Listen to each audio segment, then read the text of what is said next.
want to ask you, too, about Ukraine while we have you and some insight from you. President Zelensky says Kyiv is ready for its counteroffensive attack against Russian forces occupying some of the region. What do you think we can expect?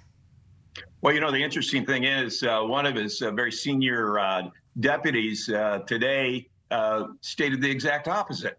So I think both Zelensky and his other folks are trying to keep the Russians off balance. They're trying to keep them confused. I think it's very interesting that you see these attacks by Russian folks who are fighting for Ukraine and dissidents from Russia who are causing these attacks up in the Volgograd region. I think the Ukrainians are going to involve some deception here. Back in World War II, we built wooden tanks on fields in Great Britain. And I wouldn't be surprised to see Ukrainians doing similar things. They don't want the Russians to have a clue as to when, where, and how they're going to attack. It's a pretty big front. It runs for hundreds of kilometers, hundreds of miles. But in reality, we know that the Ukrainians have to cut that land bridge between Crimea and Russia. So that does limit it down to a few hundred miles instead of the 900 or so miles that it stretches. Well, if we do see a counteroffensive from Ukraine, do you think it could become a major turning point in this invasion?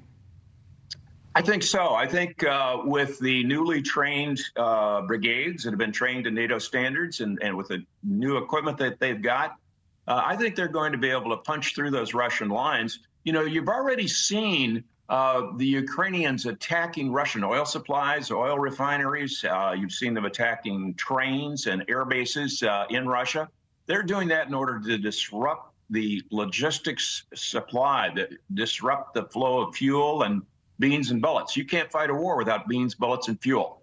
In World War II, we lost the Philippines to Japan not because the troops failed, but because the supplies failed. We couldn't logistically support them.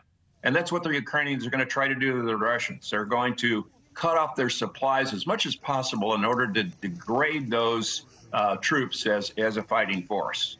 All right, Major General, we've still got some time here, so I want to pick your brain. One more question, if I can. Bringing it back here to the U.S., I want to ask you a question about artificial intelligence and our military. The U.S. Air Force is pushing back on comments that a simulation of an artificial intelligence drone turned on its human operator. What do you make of this? Does it prompt any concerns about AI weaponization in our military? Well, of course it does, and it should. I think it really matters less as to whether this colonel's statements were taken out of context than the fact that here's the guy who's in charge of the United States Air Force's AI testing and operations. He's the guy running the show who is clearly concerned about the fact that it could happen. And his concerns echo those of some of the senior tech innovators and scientists who believe we need to hit the pause button on developing AI.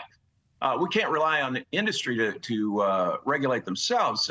We've certainly seen that with social media and what it's doing to our children. So once this Pandora's box is open, you can never stuff AI back into it.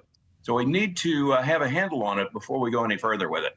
Yeah, already hearing a lot of concerns about artificial intelligence. All right, Major General William Enyart, thank you so much for your time and your insight here. It's good to be with you this evening.